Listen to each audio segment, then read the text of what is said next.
Hey, flower friends. Before we dive into today's episode, I have something really exciting to share with you.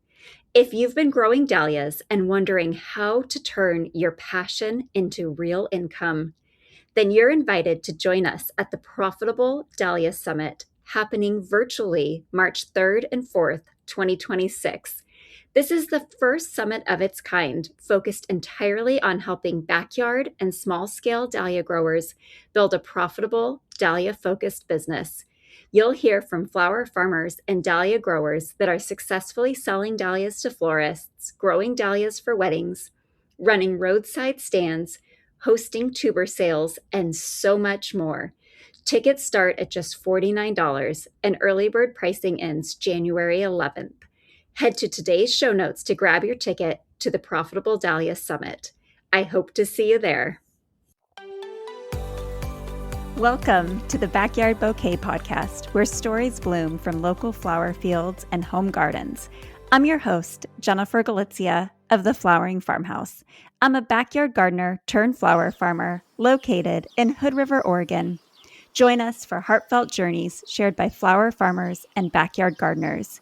Each episode is like a vibrant garden, cultivating wisdom and joy through flowers. From growing your own backyard garden to supporting your local flower farmer, the Backyard Bouquet is your fertile ground for heartwarming tales and expert cut flower growing advice. All right, flower friends, grab your gardening gloves, garden snips, or your favorite vase because it's time to let your backyard bloom.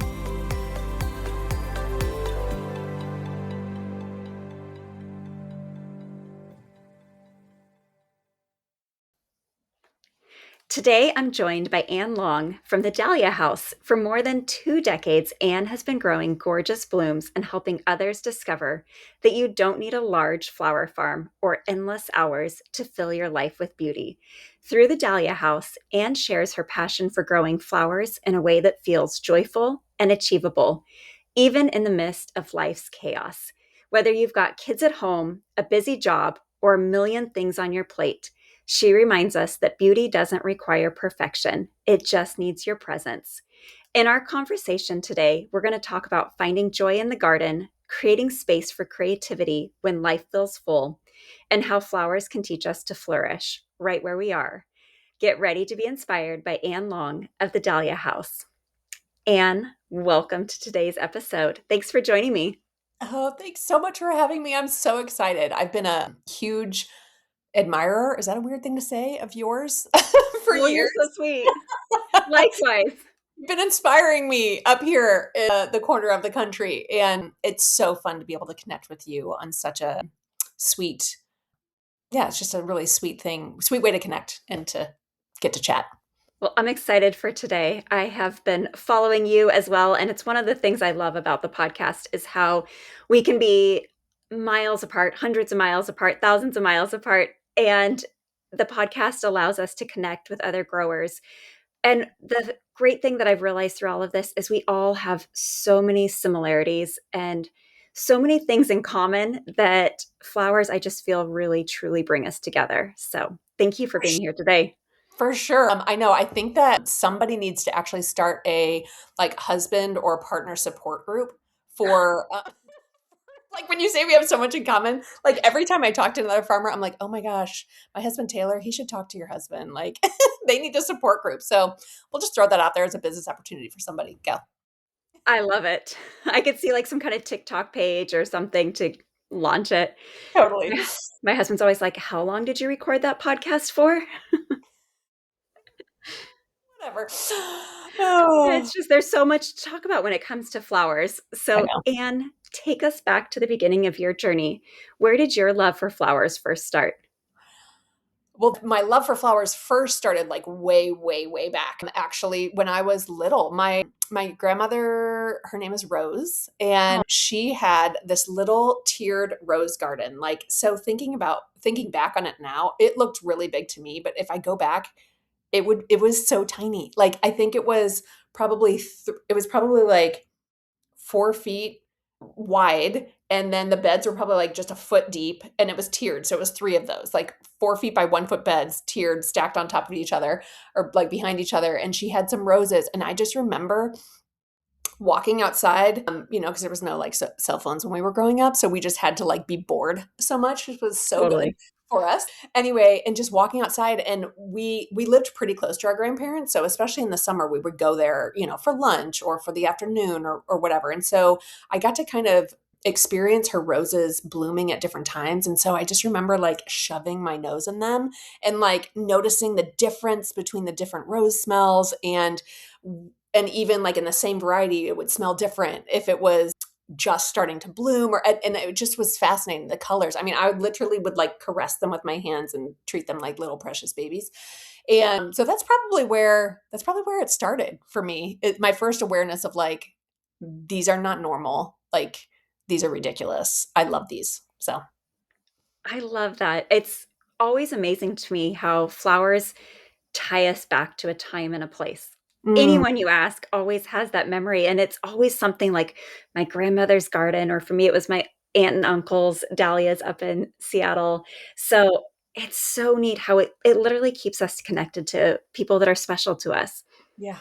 Yeah. Well, and I mean, it's so many senses, right? It's not just like you're not just hearing something. You're hearing the birds, you're seeing this incredible beauty. I mean, not so much with dahlias, but even with dahlias, like you can tell what time of the season it is. You open up your car when I go to my dahlia field, I open up the car and I'm like, this is August in the dahlia field. You open up, you're like, this is September in the dahlia field. So like there's just different smells and everything. So it makes sense that it would be so tied to memory because you have so many senses working at Yes. the same time.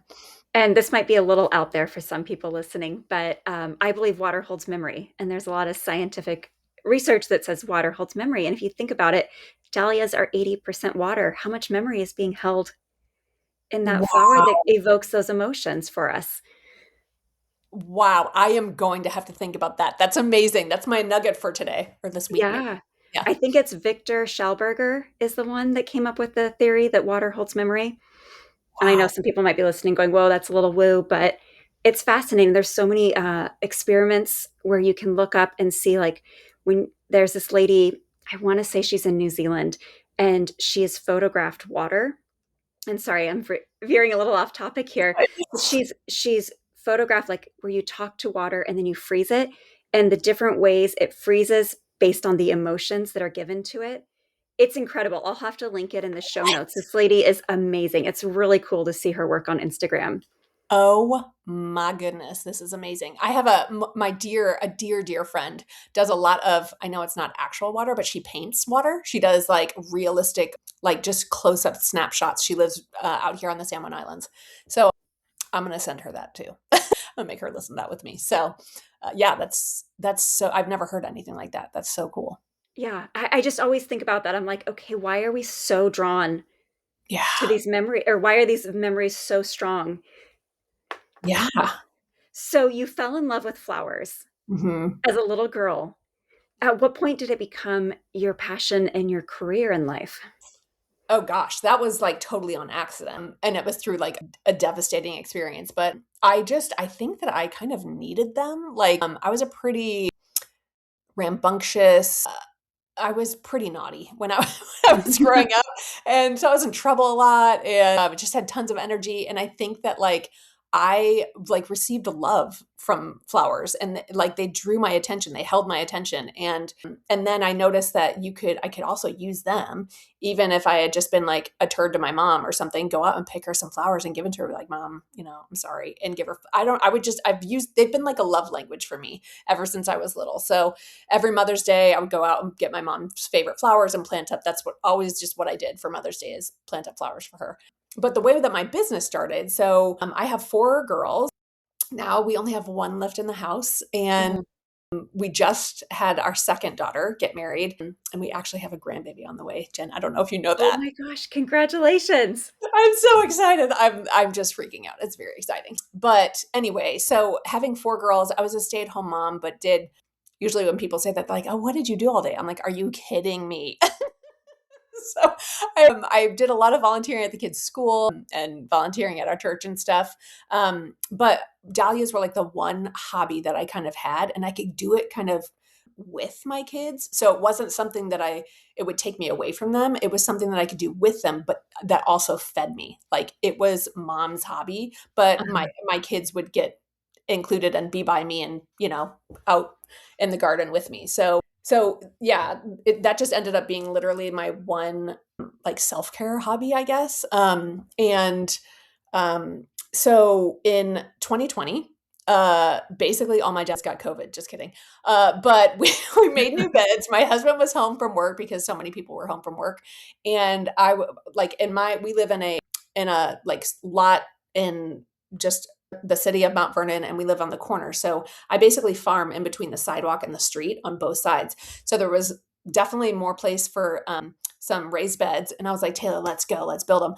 And it was late in the season.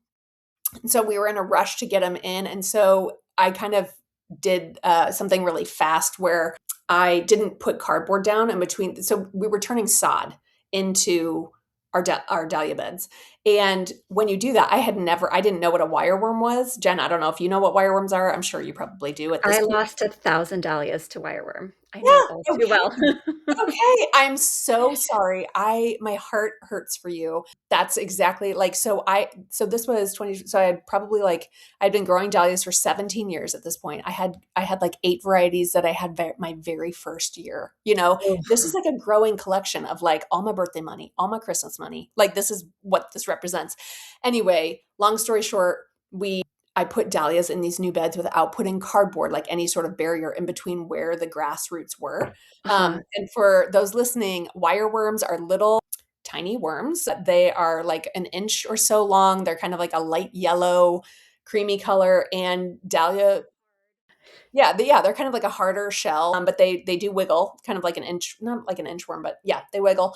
And dahlia tubers are their absolute favorite thing in all the lands. So, and they feed on grass roots. So if you are turning some new lawn or some lawn into a dahlia bed, you that's totally fine. You just have to put like several layers of cardboard or some like really heavy duty landscape fabric or something in between those grass roots and where you're going to put your tubers, or you'll have a huge infestation. So that's what happened to me. I lost probably like 97% of, I think I had like 3 varieties left out of like 150. Wow. And it was so sad. Anyway, so I was like, okay, well, it's like I have time on my hands. And also if I start a business, I can buy some wholesale and then hopefully make back what I paid for that wholesale and gain that variety. So I started a business just so that I could buy tubers wholesale.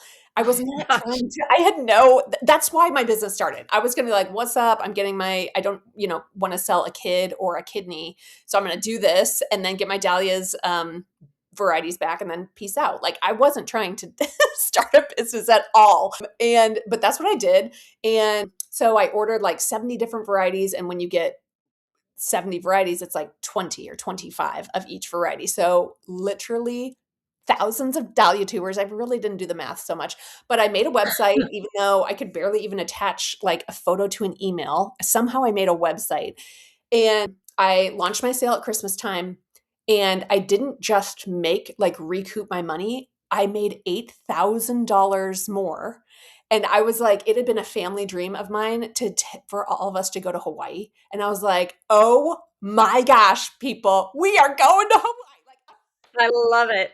So excited. Okay, so this could be the longest story, but I'm fast forward to 2021. Do you remember there was all those shipping delays? Like people couldn't get stuff. Anyway, the tubers came like about a month late and they did not look good. I was like, these have been on the ship for a long time. And so I was like going through kind of like trimming them and just getting down to what I felt comfortable selling, And then I started to notice some gall show up. I was like, I feel like these are diseased. And so for me, because the way that gall is spread, I was like, if there's one in these 35, all of them go to the trash because the way that this gall spreads, I'm like, I don't know how they were handled before. So I'm treating this whole variety as diseased. So The next 3 weeks, I basically started as I would go through all these varieties, we'd bleach the entire kitchen table, bring up another variety, go through it. And then I would fine tooth comb through all these varieties. And then if I found gall, it was like, oh, this variety's out, this variety's out. So by the day of shipping, which was April something, like say it was April 1st, I had like basically culled about 50% of the varieties now. And I'd been through all of these I was working around the clock. My in-laws were working around the clock just because I was like, there's no way I'm selling anything that's got disease on it. Yeah. Like knowingly, And anyway, so we were packaging up as fast as we could that morning to try to start shipping. And one of the varieties that had been cleared 3 times, I was packaging it up and I found gall on one of the tubers. And No. I was like, guys, wait. And like, it was just silent in my kitchen for it was my sister-in-law was there, my husband, one of my kids, one of my girls, and then my father-in-law and mother-in-law. And they just stopped and I just like sat back and it took me like probably 2 minutes. And I was like, we're canceling all of the orders. I don't feel comfortable planting this in my garden. And there's no way I'm going to have anyone else plant it in theirs. And so I sent out this email to everybody. I was like, guys, I'm really sorry. And I expected I was like, this is April. People bought these. Like, they're like, okay, now I got this variety off my list. I don't have to look for it anymore. It's like too late now for people to find these varieties. And I just felt so horrible. And I was like, Anne, this is not going to be personal, but people are going to be pretty upset. So just get your thick skin on. It's okay. They need to vent. So I sent the email out and I did not even get one grumpy email in response. Wow.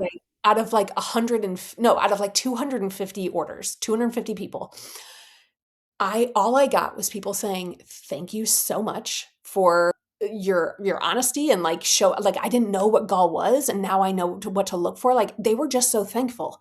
And they were like, please, I mean, there are people, obviously I didn't do this, but there are people who are like, please keep my money because I want to invest in your business. And like, they didn't know I was not trying to make a business. Like I was just trying to re-get my Dahlia tubers back. Anyway, so that was like whammy upon whammy. This is 2 years in a row now. And so we had scheduled to leave on a family vacation and I left literally Dahlia tubers in our kitchen, all of them in our garage. And I was just like, I got to peace out and like cry and process what the heck just happened because there's a whole nother year, I feel like. And so we did, we went on our family vacation and it wasn't until we were driving back. We drove down to California and we were coming back. And that's when I finally was like, okay, Taylor, help me process. And I basically just started telling about how obviously God does not want me to run a business because I took all my Dahlia tubers away and now all of them came to disease. And he listened to me. He was so patient. He was like, yeah, I totally understand why you're feeling that way. And then he was like, but I think you need to become a farmer. I think you've got a bunch of loyal customers and they're supporting you and they're for you and you know what you're doing. You know what to look for and you know how to grow. You've been doing this for years. So I think you should do that. And I was like, that is not what I thought you were going to say. And then I was in therapy 2 weeks after that. And my therapist, I told her the story. She's like, yeah, I totally agree with Taylor. Same thing. Let's go. And I was like, what? So it's because of that the Dahlia house was born. I just kept going, literally defeat upon defeat. And then I just I started shopping around at Dahlia societies that had just a lot of hybridizers there and people that knew what to do with disease and how to watch and so that's how I sourced. And yeah, we just invested, we took basically some of our savings and I got 700 Dahlia tubers, which I cannot believe that's as many as I started with. So that was double anything I ever grew before. And a sweet, generous, hospitable, patient friend of mine was like, hey, tell us how much I've got extra field. Tell me how much you want us to till up. And so, wow. Yeah, I went and planted them at my really kind friend's house. And yeah, we ended up opening a U-Pick that year and it was 2021. And so it was so sweet because it was outdoors. So families could come, it's just so funny because it was so hard for 2 years. And I was like, what is going on? Nothing made sense. And then that Dahlia field was open to the public for a place for people to come when outside beautiful spaces were so needed. So I just love it so much. And it actually gives me a lot of encouragement now for when things go south because as you and I both know, and as we were talking before we press record, things go south. As when you're farming, things go south a lot. It's a hard, you have to be resilient and just have hope. And so that's the grassroots. That's the long version. Sorry, I said it was going to be short, but I that's love how it. this started. Okay, we have to break this down here because that was a lot of great content you just shared with us. Oh, Starting with what your husband said, I love that your husband believed in you and saw your potential before you did. I yeah. think so often those around us can see what we're capable of and what we're meant for before we Mhm. can, because we've got so many blinders on and we're such we're critiquing ourselves. We're like, I can't do that, or we're comparing ourselves. But those around us, they can almost mirror that, and they're like, no, you're ready for this. Like, look at what you're doing. It's your turn. And so I love that your husband had that belief in you and encouraged you to do that. Going back to the wireworm. So Mhm. yours and my stories are like flip-flopped. Oh, I first had the terror of all of the gal. So I must have purchased 2021 also, because that was when we expanded our field. And I was like, I'm going to order all of these dahlias. I'd never ordered bulk before. And I was yeah. like, what a great, easy way, because it's like $3 to $5 a clump. And I'm like, I Right. have an acre now. I'm going to plant all these tubers and it's going to be absolutely beautiful. And I didn't sell any of them, but I was going through and I'm looking at them. I'm like, these don't look right to me. And I contacted the supplier. They're like, no, they're fine. There's nothing wrong with them. And I'm like, no. So I called my ag inspector for the Oregon Department of Agriculture. This lady, Christy, she's been my inspector for years and she's amazing. She's like, I'll be there tomorrow. So she drives like No four way. hours from 3 or 4 hours from Salem. Oh my She brings like her specimen testing kits and her God. magnifying glass. And oh no, get this. We don't only find leafy gal and crown gal. We also find pests that have come in from overseas. So my entire order got confiscated. They weren't going to refund me anything, but once it got confiscated and then tested by the Department of Agriculture in Oregon with proof that it actually had those things, I got my refund on my order. But it was that same year. And then I had this huge gap in my field Yes. where I ended up planting. I think I planted a bunch of marigolds and some Yeah, because zinnias and things to fill my the other space. option is seeds. Yeah. Yeah. Actually, I think that was the first year I went big on growing dahlias from seed. I'd grown some, but I thankfully had all of those dahlias also. But so then, let's say that was 2021. 2022 is when my field had grown quite large. And so I silage tarped the green, grassy field for a winter and then put the compost down, tilled it up, and planted all of my blush dahlias in No, this one area. they're so And I'm like, okay, nothing's coming up in this area. I'm like, okay, be patient. And then all of a sudden it's like, no, it's like June. These should have been up weeks ago. Everything else is coming up. I start digging and the wireworm have bore through the dahlias. I don't just have wireworm though. I had garden symphyllans. So the wireworm had bore into the tubers, and then garden symphyllans, which only exist in certain areas in the country. Two of the most prevalent areas are Oregon and Washington. Pray you okay. never see them. I know about this. You have to teach me about it. They're these tiny little white crawling bugs. And Okay. basically, I couldn't find anyone in the floral industry that really could speak on it. I reached out to like all the vegetable growers I knew, and one vegetable grower goes, "You're screwed. Burn your field." And I'm like, "I can't burn my field. Oh, I don't that's even not own good this news. field." And Oh, so I'm like, "Crap, what do I do?" But at that point, I mean, there was nothing. There were like crumbs. It was like potato skin. exactly. It's like And I describe it. Have you ever seen Men in Black? This is like a total throwback. yes, long time ago. Remember when the alien comes and eats Edgar and they flop his like Edgar skin out and then the new alien, this is like, and he comes I'm in gonna and have to go back and watch it. it's just like, Edgar, your skin's hanging off your bones. Anyway, like that's a total throwback. It's one of our family's favorite lines. But my point is that, yeah, it looks like a dahlia tuber on the outside until you touch it and it's like tissue paper and Yep. there's nothing on the inside. It's like a mirage of a dahlia tuber. Because Oh, at it's first I so, thought, I was like, well, maybe I did something and they rotted, but no, they didn't rot. I It was know. just paper left. I know. Oh, it's so sad. good. So I don't remember the book I found it in, but there was one little blurb I found, and it said that you can get rid of the well, the way to get rid of garden symphyllans is to trap them with potatoes. And so you can, if you want to know if you have garden symphyllans, usually you can see them if you dig in your soil, and they're like these little white things that are crawling all over the place. And I had my ag lady come back out, and Christy identified them, and she said, "Yeah, that's what you've got going on here." Oh my God. So I potato trapped. I'd go to Safeway, fill a grocery cart that summer Yeah. full of potatoes, put them into quarters, take a popsicle stick, pop them in the ground, and every couple days I'm like digging them back up and chucking the symphyllans with the potatoes in water to drown. This is what I did with my wireworms, although I used all my kids' colored pencils because they weren't in school anymore. So I'm like, Nice. We are very similar. But then I learned that wireworm do not like mustard seed mustard and seed. buckwheat. So in the spring, I planted mustard seed, and then I interplanted buckwheat with the dahlias. Smart.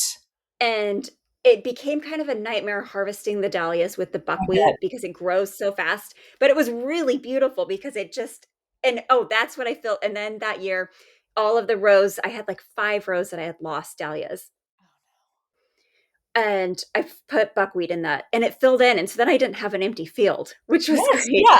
Yeah. That it's much better for those sunset pictures. Exactly. Or when people, we were like you, but people could walk by and you're like, oh, you don't want it to look like you've got this random empty spot. Yeah. Yeah. So, what I love about your stories, and I think is so true of so many people in the gardening industry, is it's like these hard things happen, and they're probably something else is going to happen again in the future. It would have been so easy for you with all of those tubers that you got wholesale to be like, well, that's it. I'm done. I'm not going to grow dahlias again. I But you didn't. definitely wanted to do that. It's like, peace out. My heart can't hurt this much anymore. Yeah. Yeah. But you were resilient. Like, I think that's the one thing that plants and flowers teach us is like, you have to get back up Hmm. and keep going. And you don't get rewarded if you're not resilient in this industry. Like, it's Yeah. the only way to survive as a grower. Well, and also, like, what do our dahlias, what like makes them flourish the most and our fields flourish the most? It's compost. So it's basically it's stuff that's died. Yes, So, like literally I feel like my business journey has been like I wasn't even trying to grow a business, like I said, but it is birthed out of like these like 2 years of just death, like death to dreams, death, literal death to my dahlias and everything. And so, like, when we're in a season, I think that's one of the things that is most encouraging to me about being a grower and just being a gardener is that there's so much hope in that even when everything is decimated, like you have all these wireworms, you get told, oh, you need to burn your field. Like, okay, like it makes you like resilient and kind of tenacious, and you're like, how is this going to work? And it makes you think outside the box and find the one little tiny paragraph, because I did the same thing. I like poured myself into research, asking the extension here, going into different nurseries, like contacting growers. I found like something from Canada in the Toronto something something that's where I found mustard seed. They don't like mustard seed, but it just makes you go down these, yeah, it makes you resilient. It makes you stronger, which is weird because it hurts and it doesn't feel like it's making you stronger at the time. So, totally. I think one of the things, though, with the resilient piece, if we didn't face the hard times and it was just easy to grow flowers, I sometimes wonder, would we even appreciate the flowers mhm. if we didn't have to go through the hard times to get it? It's like there's such a labor of love that goes into getting a bloom. Yeah. Yeah, so true. So true. Yeah, if it's just this automatic expected thing, it does help you to just appreciate them more. And also kind of like one thing that a lot of people don't like about flowers is that they only last for a while. They'll be like, oh, how can you increase your cut flower time in a vase and everything? And that's another thing that I love about them is that like when people come to my field and we do events, like whatever flowers are blooming that day, they are there for them that day. Like there's no other time that they're going to be like that. And Totally. they're precious because they're finite. Like they have it worked. They didn't get eaten by wireworms. These didn't get eaten by voles. They didn't get, like they made it and they're here for you. Like they're blooming because they want to show you love. Like I honestly believe that. So yeah, it's like it's so good and so hard and so good. Yes. Well, you mentioned the word hope also. And it's Mhm. like so many industries and like thought leaders talk about how important it is to have hope. But I feel like as a flower farmer or a gardener, we have to inherently have hope because everything we are doing is an act of hope. I mean, you plant that seed. There is no better example of hope than planting a seed and hoping that it's going to grow because or planting that dahlia tuber because that wireworm could get it, that vole. I was digging a tuber last week and I have help digging our tubers and I screamed. Actually, this has happened twice in the last week. I didn't realize how bad our vole problem is. Oh.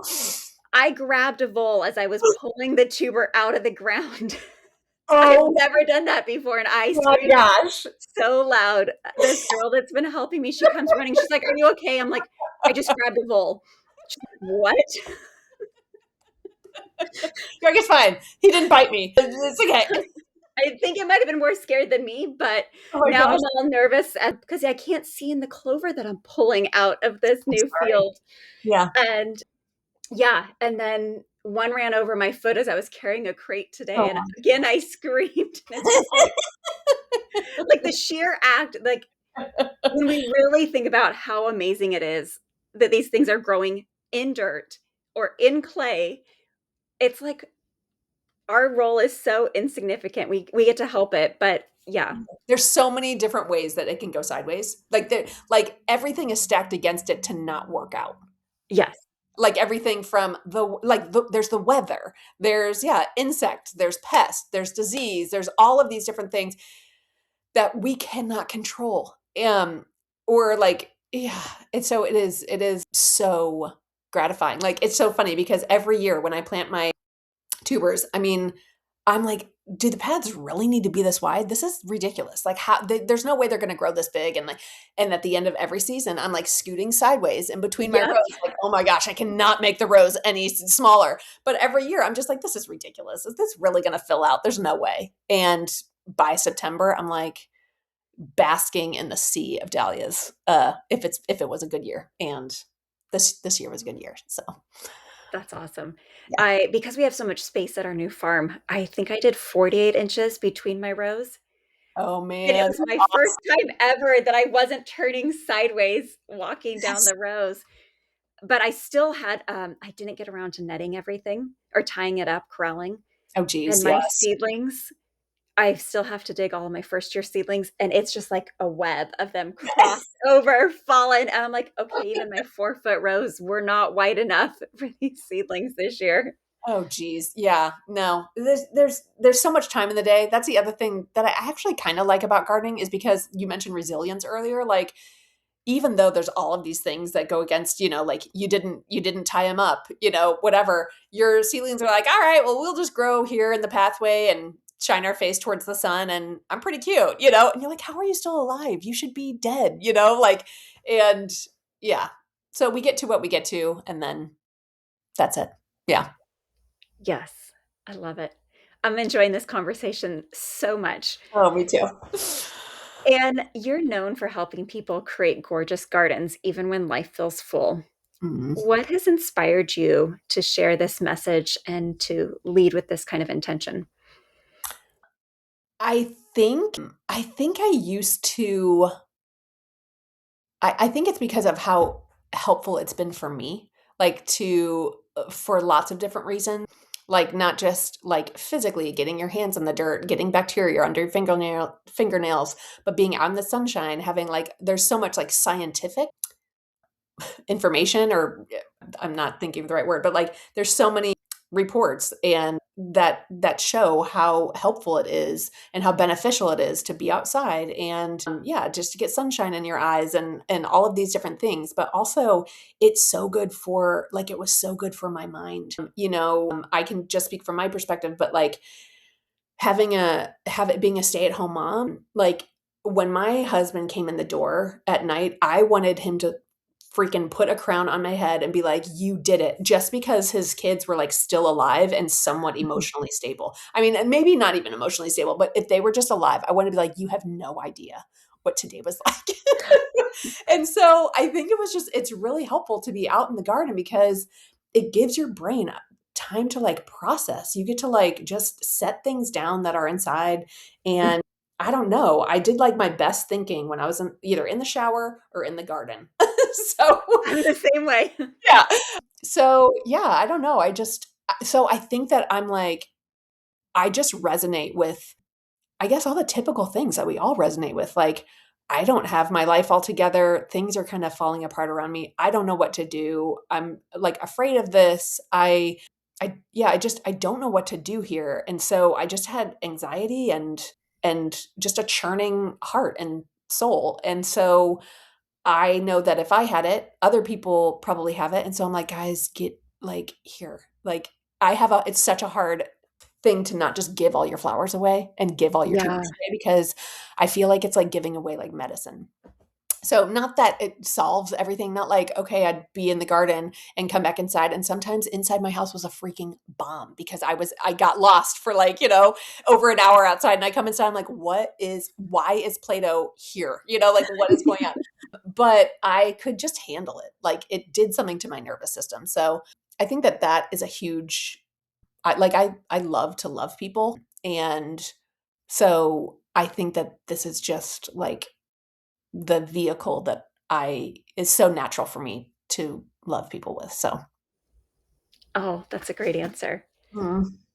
It's so true, though. I mean, I love it when you brought the Play-Doh. I'm like, oh man, I remember like the kinetic sand all over Yes. the house, and it's like, well, I'm really happy now because I was out in the flowers. So Yeah. sorry, there's a mess in the house. Why is mom freaking out more? Although silly putty, I don't know who invented silly putty, but good Lord, like going down into the VCR, like, Oh gosh. it's a bad day. Anyway, whatever. But yeah, you get out in the garden and you can handle that and laugh at it instead of, I don't know, lose your mind. Or there's always clutter in my house. Like I'm like, okay, wintertime is when I will get things cleaned up, but pretty much from March through Yeah. now this year, December, maybe January, it'll be a mess. Seriously, the My struggle poor is family. yeah. And you know what? It's so funny because I grew up and we had a very tidy, very clean house growing up. That was really important to my mom. And I just love to be hospitable. And so for a long time I was like, oh, well, it has to be all in order. It has to be. And I remember having one of like the most important, one of my neighbors came over, was having like such a hard time. And we had just moved into a new house. It didn't even have kitchen countertops on it. Like it was we were in the middle of like basically demo. We were living in this house while we Uh-huh. were kind of demoing it. And I had like one of the most precious conversations that I've ever had in a totally torn apart, not really safe kitchen with my friend. And I'm like, screw that. Her house was always perfect, always everything. But we had just a really good, I was able to love her in my kitchen that was totally messy and disgusting. And I was like, oh, it doesn't need to be. Like, that is not a prerequisite here for connection and meaningful conversation. So, anyway, do it dirty. That's probably a horrible, you probably need to bleep that out. I don't know what Google's going to do with that. No. I think it's great because, I was the same way. It's like I'm a perfectionist at fault or to a fault. And that's one of the things the garden has taught me is like, it's not asking for perfection. It's asking for our presence and to be there. Yeah. And I've come to learn, I think it's Amy Porterfield that says done is better than perfect. Mm. And I'm like, I've been trying to apply also to the garden. It's like, okay, well, my flowers are blooming. They're not perfect, but at least I have flowers that I can sell. For And sure. it's like, okay, my child is fed. I maybe didn't have the healthiest meal today, but we're done. Yeah. Or, There's, you know, I mean, yes. those are probably bad examples, but I think the garden really teaches us that you can't be a perfectionist. Like It doesn't it let you. won't let you. Yeah. No, it doesn't let you. And so, and I really think like I think that our gardens are there for us. We are not there for like to make our gardens perfect. I think that yeah, they're there to love us. Just kind of like I feel like our homes or our apartments or wherever we are, like we're not a slave to it. It is there to take care of us, like to provide things that we need, shelter and a pretty environment or whatever it is that feeds us. And so yeah, I think that it's so easy, especially with social media and just how many images we're presented with. It's so easy to make this picture in your mind of a standard or whatever. And like I don't really have an Instagram strategy. I just post, but I have a feeling that I would have a lot less Instagram followers if what I posted was just a screenshot of like my random everyday, like me on the computer, me down reshuffling things in my walk-in cooler, or me trimming off rot because I stored my tubers too early, or, like whatever. That like the dream is the thing that sells. People want to be able to have that flower. But when you're actually gardening, you realize that what it takes to get it. And yeah, it just loves you in a different way. It doesn't demand anything from you. It's just there to love you. And so, yeah, it just helps us to not have to, yeah, just keep striving. And yeah, it just helps us to be present. So, I love that perspective. That's so yeah. great. I think one thing that's hard, I mean, I'm guilty of it all the time on Instagram. And then I go back to my garden, I'm like, oh my gosh, I've got so many beautiful flowers. Why am I comparing myself to Oh, someone else? But I think I went almost a month without posting this fall because I'm like, it's messy right now. And mm, it's like you can either focus on all the things that are going wrong, which I think is easy to do when all you see is perfect and perfection on Instagram. mhm. But you're like, okay, those are little snippets of someone's life. They're not showing you that wireworm in the Yeah, tuber as their feed photo. I yeah, mean, there's how a lot different would behind the Instagram scenes. be? Yeah, there's a lot of behind the scenes happening, yeah, to make this happen. And, like social media, we used to be like, oh, that's Hollywood, like in terms of like romantic relationships, letting that define like what a good romantic relationship is, or, like what success looks like as a like wealthy business person or whatever. And I think that social media is even trickier because it's actually people that you know or that you feel like, oh, this is just like a normal person. This isn't like, I don't know, whatever, Matthew McConaughey, although I'm sure Yeah. or something. So like it's somebody who's just a normal person who this is what their life looks like. Like, so I think it's even harder to be able to like let that go, or just even to understand that that is not that is those are snapshots. And that's one thing that I try to do with my Instagram. I have no idea if I succeed, and I'm so open to feedback, but I think that there's obviously a lot of, comparison or negativity, or, social media is just a tool. And so it's how we use it that matters. And so I want people to like open on my Instagram and just feel loved, feel like they're pretty awesome. And be like, these flowers are here for you. Like they love you and you're doing great. And your messy bun, it looks fantastic. And yes, cereal for dinner, do it. Like, I don't know. I just want it to be, I don't know, just more relatable and keeping the main thing the main thing. So I love that. How do you, and I know you kind of touched on this, but how do you let go of the perfection and focus on the presence instead? it's so interesting. I don't know if this is going to answer your question, but I have found that it's very internal work. It's not something that I do on the outside. Like, say for instance, you could come to my house and like I love having a tidy house. Do I have a tidy house? Like, no. I'm less and less in my life do I have a tidy house, even though my kids are getting bigger. I don't know what's wrong. It's just not tidy hardly ever. And I just remember thinking like I could, like when my kids were younger, like I could be, people could be coming over for dinner and I could be like barking at my kids and guys, just super frustrated. Why is it like this? Like I would get so upset because I really wanted it to like look nice and whatever. And so like that's like an internal thing in terms of me wanting it to be perfect for a certain reason, or wanting it to, wanting them to think, oh man, she's got it together. Like she has her life together. Look at her. Oh my gosh, this meal was so good and it was on time and blah, blah, blah, whatever.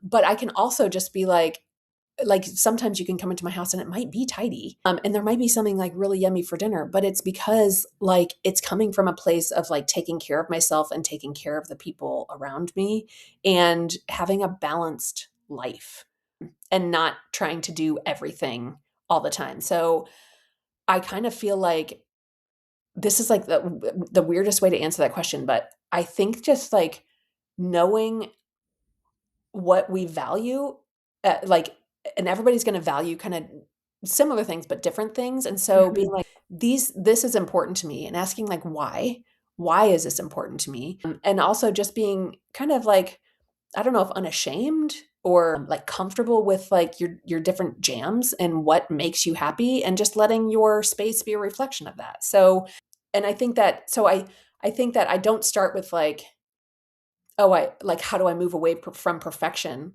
I start with, and how you doing? Like, who are you and how you doing? And so when I can go back to those things, I can be like, oh, I'm a finite, limited human, and I've got some superpowers, and I've got some like major weaknesses and deficiencies, and I've got 24 hours in a day.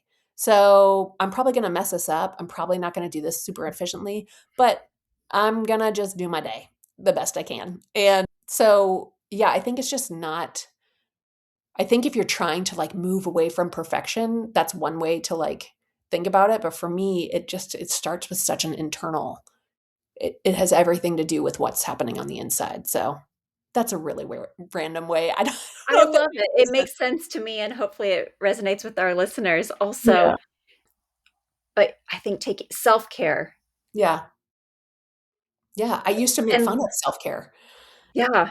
Like, just be like, "Oh, come on. Like, you're fine. We don't need, we don't need a massage a week. We don't need," like, whatever. So judgy. I also, just, it's just like a sliding this in. I also used to kind of judge in my heart people who were like gluten-free or dairy-free. I'm like, look, God made it. Just eat it. We're good. And now, like, I'm on year 16 of no dairy, no gluten because my, Oh, wow. yes, like, I think, yeah. So I was like, oh, karma. Look at that, Anne. You don't know everything. So anyway, I don't know where I was going with that. Oh, just like, I totally forgot where I was going with that. Just that basically I judge, and then I realize, oh, it's not. The self-care part of it. Yeah, yeah, yeah. That's right. It was self-care. So I'm like, thanks, Jen.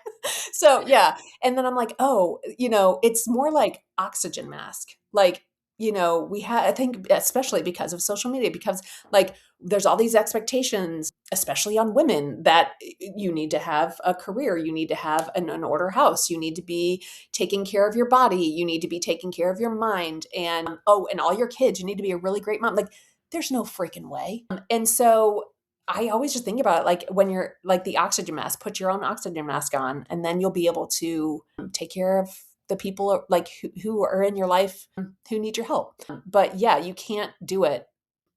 Yeah. And maybe you can have me on another time and I can talk about like my grand mal panic attack of 2000, whatever that was, like 2015, I think. I was like in the hospital for 3 days. Like I was that person that I'm just going to do, I'm just going to do it. I feel like it needs to be done, or I see this need and I want to fill it. And so I'm just going to do it. And it like broke my body. My body had to like basically act like it was dying and send me to the hospital for 3 days. And they couldn't figure out what's wrong. Everything. It was months later that basically I was diagnosed with just a like grand mal panic attack.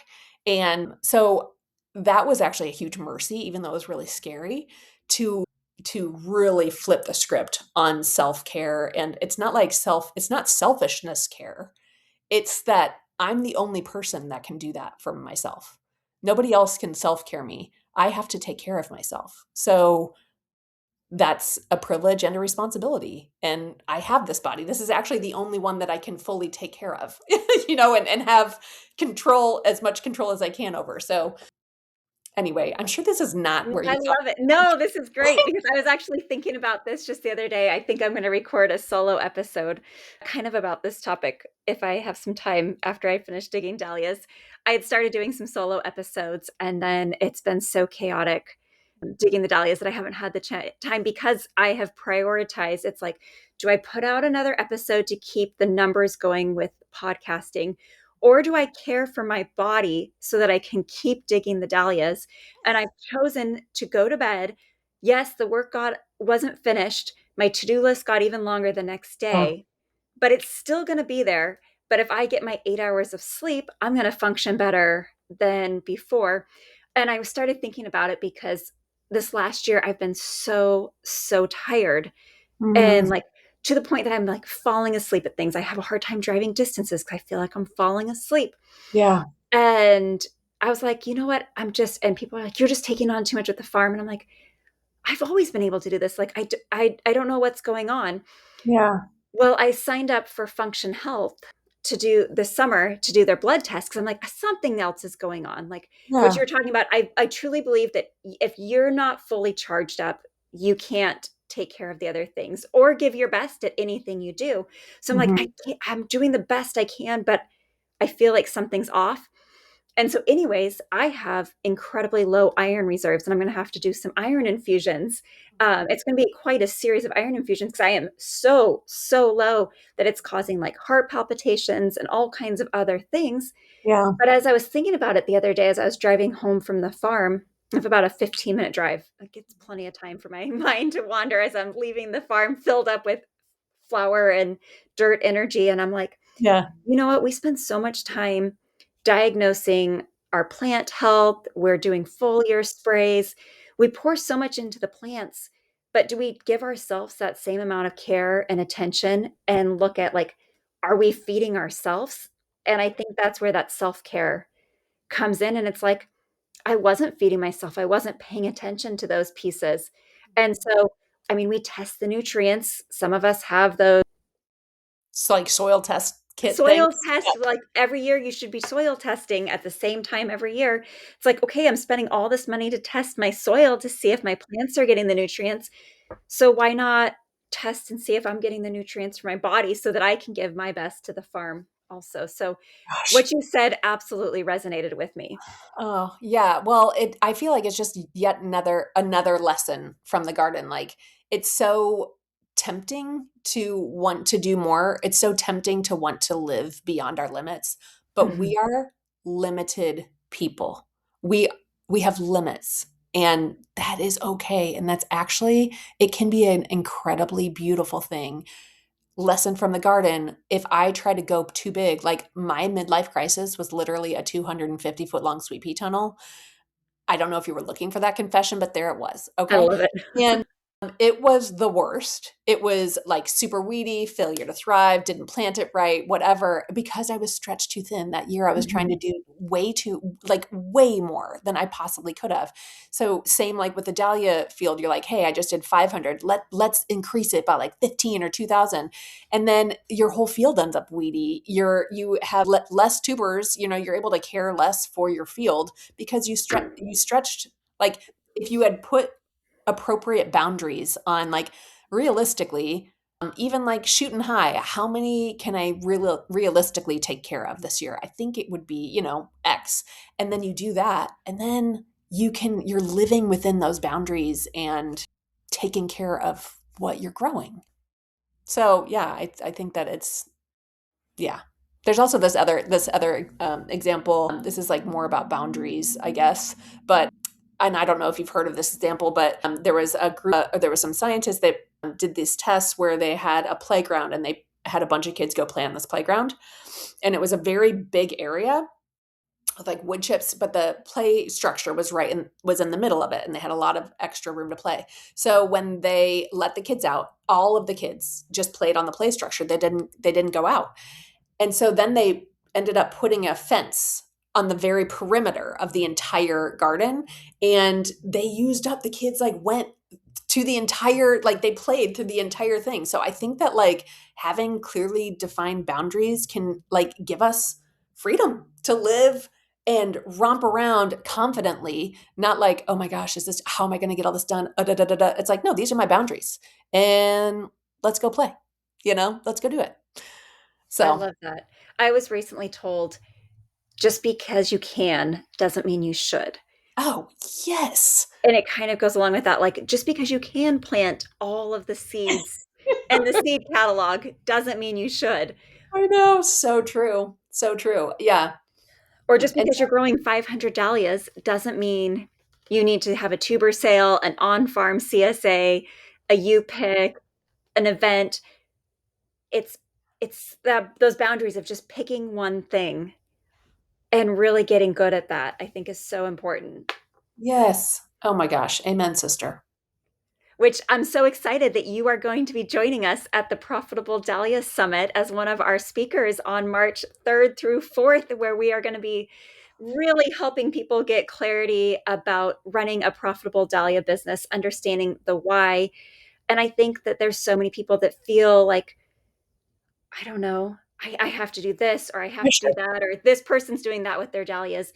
But I Yeah. hope this summit is really going to give people clarity and say, here's one great way, or here's 5 or 7 different things I could do, but I'm Yeah. going to pick one of these and I'm going to get really good at it, and I'm going to set boundaries for myself, and I'm going to have a successful, not stressful dahlia career with them. Yeah. I mean, yeah, with the weather, with the voles, like there's enough stress. Just growing.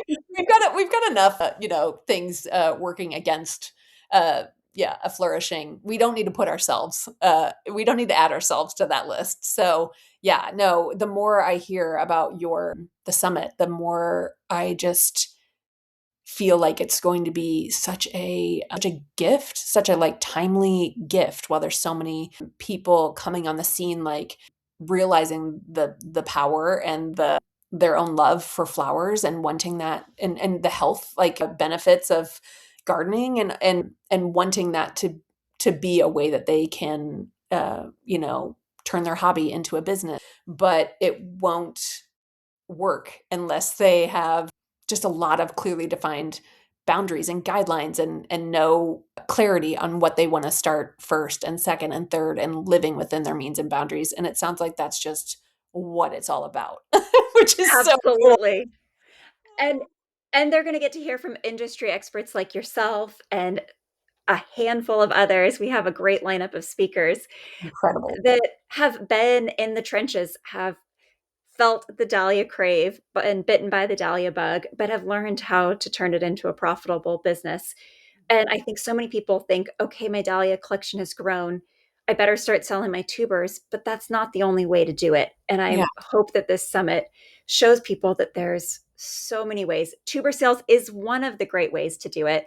Yeah. And Marin from the Farmhouse Flower Farm, who's the sweet pea and dahlia queen, is going to be talking about how to have a successful dahlia tuber sale at the summit, which is going to be amazing.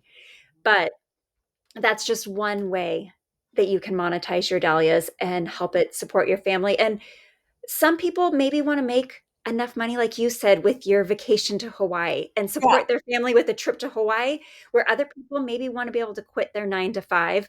And so I think it's going to talk to people on all levels of the Yeah. gamut there. Yeah. Well, I mean, yeah, hopefully this is not too much information, but honestly, I have used my business to like love. It's been like a ministry for me, like basically just trying to be sweet to people with it. And about 7 weeks ago, my husband has had the same job for 23 years, and he just got let go. Oh, And I'm sorry. so no, I actually prayed that it would happen. Is that bad? I know that sounds insanely crazy, but it was not a good fit for him. He is such a faithful and loyal guy, and he's got 4 girls and a wife, and he made an amount that meant that I could pinch our pennies and stay home. That was a huge value to us, and so he stuck with it for such a long time. And I was like, he's never going to leave this job because he's such a faithful guy. So I prayed that his job would go away and that he would get some severance, and that would give us enough breathing room to see if we could do the Dahlia house together, like So I'm gonna like totally take notes at the summit because we have a huge shift here happening. The Dahlia House for me has just been a way to provide jobs for other people, provide jobs for teenagers, and teach them, like, just been a training ground for like tons of really cool teenagers. And now I'm like, oh, okay, so we're going to shift this from being, not a whole lot of take home for me, more of just a ministry, to now we need to provide for our family. And so we'll see if we can do it. High fives all around. But yeah, I'm going to be taking notes at the summit. Well, I have all the confidence. You gave me goosebumps. I mean, Aw. our thoughts are so powerful. Mhm. I mean, we've been talking for a while here, and maybe we need to have a conversation too in the new year. But when we lost our growing space, and I've Mhm. shared it before on the podcast, I hired a coach, but the one thing she asked me was, what do you want most in your life? And start visualizing that. And when I realized that I wanted a place that we could raise our family, spend time together, do what we love, and I saw flowers in that vision. I mean, literally, I saw oak trees and a barn, and it was so clear. When I found this property, it was like a light bulb went off, and I'm like, this is it. Like, there was not a question of doubt. I didn't know how we were going to afford the property, anything. Yeah. But it was like, I know this is meant for us. Yeah. But I had thought about it and visualized it for so long and got so clear that I think Yes. when you have clarity of what's important, Mm. the rest follows. Yeah. And so Yeah. if you have that clarity, you guys are going to be successful. I mean, you already have an amazing business. And the fact that what's so full circle about your story is he had faith in you. And now you have faith in him. Oh, it's so sweet. It's so sweet. We were both, I had a counseling set. I love my therapist so much. I've been meeting with her for 6 years and talk about like life changing. She's been incredible. But Taylor came with me to my appointment 2 weeks ago, and he was like, I was like, why don't you come in? Like, Debbie would totally meet with you too. You can talk about like some of the things that you're feeling about, like losing your job, and you need some therapy. Let's go. And he was totally on board. And he said, I feel like, he was talking with Debbie. He was like, I feel like I'm playing chicken with financial ruin when I look ahead here. And she was like, you know what? Can we change the verbiage on that? Instead of saying like, if the Dahlia house works out, like, she was like, are you having fun? And he was like, this is like my dream. Like, I honestly, like, I feel like Taylor and I are on our honeymoon. We're having so much fun together. And she was like, okay, so you love this. You both are super aligned on where you want this to go and how you want it to work. So it's when this works out with the Dahlia house, as this works out, like this is working out. So you don't know how it's the exact thing that you just said, Jen. Like, I don't know how this is going to work out. All I know is we're doing it. Like, so it's such a scary thing to say. Like it's probably the worst idea to say this on a podcast, like publicly, that my husband lost his job 7 weeks ago. But I don't know. I think it's just like brave and courageous, and we're doing it, man. So yeah, we'll I start think a it's GoFundMe. No, I'm incredible. kidding. I'm kidding. It's I gonna am be so happy for you guys. It's going to be incredible. And I mean, your energy and what you said about fun, Mhm. I forget the exact wording and who said it recently because I listened to so many other podcasts and audiobooks out in the field, especially this year with my dahlias taking 4 times longer than normal Over. to dig. I've gotten a lot. Well, the blessings are I have only dug one day in the rain, which is incredible because normally Dang. I was telling the girl that's been helping me this year, she's a contractor who's been helping me, and it's just such a delight, and it's such a joy to have someone. And I'm Yeah. so excited to be able to hire a full-time employee next year. But she was like, "We've gotten really lucky. It hasn't rained, but it's been kind of cold." I was like, "I will take the cold over the rain." I said, "I'm so used to just like mud dripping down my eyelashes as I'm digging." And so I'm like, "My Wiping the mud morning in is, your eye and not being able to see. yeah, do I have mud or do I have bleach in my eye?" But anyways, one of the things I was listening to said the way that you manifest or the way that you create your future is by having fun in the present. And fun is what leads to opportunities because you are living and being, you can't have fun if you're not living in the present moment. Yeah. And you're like, you can't have fun without living in your jams. like that's what we call them growing up. Like four girls, we would sit around the kitchen table and we talk about each other's jams. And like your jams, that's what we call them, your jams. It's basically your gifts, what like lights you up, what makes you happy, what like gives you life and energy. And so the girls knew that they all had very different jams. But when you're doing your jam, you're having fun. And I am a very firm believer that we are all born with very specific superpowers that make this world a freaking awesome place to live. And so when we can be living in our jam, and praise the Lord that not everyone's jam is the same, they're all different. Right. So we need each other. Like you need to do your jam. You don't just get to do your jam. The world needs you to do your jam. And it's so exciting to me to have people have the permission to do that. Like I love that when you're having fun, you're living in the present. Like all of this stuff is going together into just this yummy soup that I want to eat for dinner. Speaking of dinner, we probably should wrap this up here. I could talk to you for hours. This has been such a delight. Aw. And is there anything I haven't asked you in this conversation that you want to share with our listeners today? Oh gosh. I mean, not that I can think of off the top of my head. No, it's been really sweet to get to chat with you. It's so fun to hear someone else's journey that was crazy, like a lot like mine, and just the fact that we're not just both still standing, but like we're both growing, and we're different than we were before. And a lot of that is because we've been through hard things, but it's just beautiful. And like here comes your summit, and like the good that you'll be able to do with that, the it's just making the world a better place, making it a sweeter place and an easier place for people to live and do their jams. So yeah, I'm all about that. I think you're awesome, Jen. Likewise. Yeah, really Well, glad. I'm a huge believer that the saying "a rising tide lifts all boats." It's like Oh, the yeah. more that we all can grow in the floral industry, there's so much room and space for all of us Oh my gosh. Yes.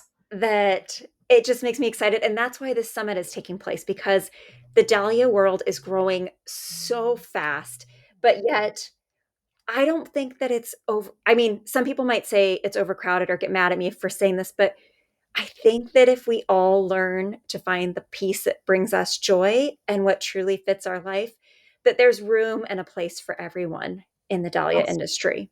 For sure. And yes. And I also feel like, with like the development of AI and all the kind of like question marks and uncertainty that brings, it's so interesting because, everybody's like, oh, the world's going to hell in a handbasket or whatever. And we were talking to our daughter, Lily. She's at a school in Georgia, and Taylor was asking her about how she's doing and stuff. And he brought up AI, and she was like, what's so interesting is that it's actually like making kind of like a movement around campus for people to really get into the arts Oh, and start like people are meeting together and making more music. They're like painting and basically realizing like here AI comes and they're like, oh, I don't want that. Like it almost is making them appreciate even more human connection and human creativity. And I just think, first of all, that just gives me so much hope. It's been so cool to have four kids.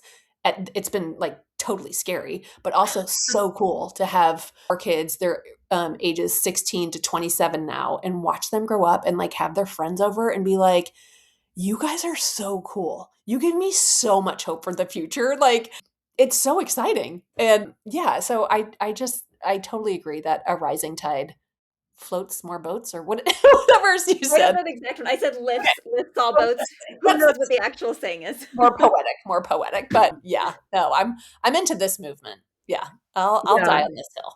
Yeah. me too. Yeah. Because it's towards the end of the year when this is coming out, you seem like the kind of person that maybe would have a word of the year. Do you choose a word of the year? Oh, it's so interesting. I've been thinking about it actually. So funny that you say that. I think I think my I'm not ready to say my Okay. word of the year next year, but what I will is I'll totally cheat and take Taylor. So like Taylor like he knew that he had about 4 weeks notice that his job was going away. And he was like, hey, he does this thing called bullet journaling. So he bullet journals every morning to just get his priorities and keep track of self-care and stuff like that.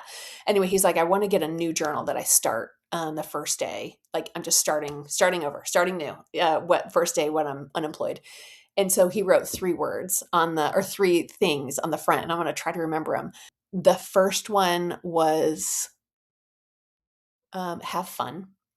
And he was like, because we didn't know if he was going to try to work for the Dahlia House, or we were just like kind of reeling and spinning. So he was like, his goals were to have fun, to be brave, and to listen to the spirit. And so that's what we're doing. We're like holding on to that for this journey, and we're trying to have fun and be brave and like take cues from what we see happening around us and just live like really organically with hope. So I hope you just take luck. those words. You need to like tape those on to your kitchen cabinet or something. I know. Well, his journal's out on the kitchen table every day, so I get to look at it every day. So it's good. And so I snuggle Ted in the morning, and he writes his stuff, and it's a good start to the day. So. Oh, I love it. Well, this has been so fun, Anne. Can you tell our listeners where can they find you? Yes. The first thing that pops to mind is like, it's just funny. We basically just started a YouTube channel, Taylor in his now freed up time. And I would love to say that it's going to be like this highly educational. You're going to learn so much about growing. That is not what it is. It's basically Taylor and I being dorks. It is like listening to conversations of us in the car. Taylor was just like, hey, I want to start a YouTube. I'm like, that's fine, whatever. And so he's like, okay, I'm going to put a mic on you. I'm like, okay, fine, whatever. And then he makes some videos. So I think we have 2 or 3 videos out at this point. So I don't know if we're, hopefully we're making more, but so it's the Dahlia House YouTube. I think he's called it fall planting ranunculus because that's what we're doing. Although there's like hardly any information about actually fall planting ranunculus in it. So you've been warned if you go watch it. So yeah, but we are excited about that. And then, yeah, I have a very robust newsletter subscriber community that are just loyal customers that are super rad. And we love to love on them through our newsletter. So actually just today we were giving out some special discounts and stuff like that. So if people want to, subscribe to our newsletter, and they'll find out what's going on. We're about to launch our events for next year. So we're doing our second ever Dahlia House retreat. It's a 4-day retreat that's just for rest and play and create and talk about self-care. It's 4 freaking days of self-care. But then there's going to be bouquet workshops and another hybridizer event and some other fun stuff too. So I'm so excited about this next year. So you have so much going on. And so your YouTube, your website, is that thedahliahouse.com? Yes, website's thedahliahouse.com. It's the Dahlia House YouTube, although I don't even know if I don't even know if it's like searchable yet. I don't know anything about YouTube. I'm so technologically I don't know anything. Yeah, so we've got the YouTube and probably new YouTube and newsletter. And Instagram? Oh yeah, I'm on Instagram. Yep, we're the Dahlia.house. It's so funny because there's a Airbnb Dahlia House on Instagram as well. No way. Yeah, and so we'll get emails. They will find us, and I guess that they think, because I farm on my field is at a friend's property, and they have like this really cool barn that they turn into their house. So I think that they think that that's the Airbnb. So they're like, do you have, we'd like to make reservations, or I forgot this in my room. I'm like, I'm so sorry. We just do flowers around here. But yeah, so we're the Dahlia House Skagit Valley. So. Well, we will include links to all of those in today's show notes so our listeners, and if they're watching on YouTube, viewers can connect and find you. Awesome. So thank you so much for joining us. And we're so excited to have you with us for the first ever Profitable Dahlia Summit, March 3rd through 4th. And it's virtual, so you can watch from the comforts of your home while you're dividing your dahlia tubers or mapping out your garden for this next year. And we'll have a link in today's show notes for that also. So thank you for joining us. This was so much fun, and I can't wait to meet you in person one of these days. Yep. Hugs soon. I feel them coming. Let's manifest it. Absolutely. Thanks, Anne. Have a great evening. You too. Bye-bye. Bye. Thank you, flower friends, for joining us on another episode of the Backyard Bouquet. I hope you've enjoyed the inspiring stories and valuable gardening insights we've shared today. Whether you're cultivating your own backyard blooms or supporting your local flower farmer, you're contributing to the local flower movement, and we're so happy to have you growing with us. If you'd like to stay connected and continue this blossoming journey with local flowers, don't forget to subscribe to the Backyard Bouquet Podcast. I'd be so grateful if you would take a moment to leave us a review of this episode. And finally, please share this episode with your garden friends. Until next time, keep growing, keep blooming, and remember that every bouquet starts right here in the backyard.